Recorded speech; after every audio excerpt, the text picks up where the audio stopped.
బూడిద నీ ఒళ్ళు, కాలం నీ పాదపు అడుగులతో మొదలయ్యే, కదిలే మా బ్రతుకులు నీ తోవలో కద.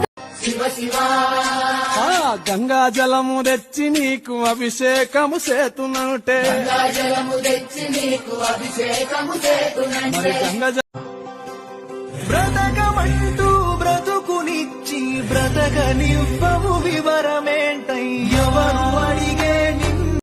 సర్వసుగంధసులేపితలింగం బుద్ధి వివర్ధన కారణలింగం సిద్ధసురాసుర వందితలింగం తత్ప్రణమామి సదాశివలింగం కనకమహామణి భూషితలింగం ఫణిపతి వేష్టిత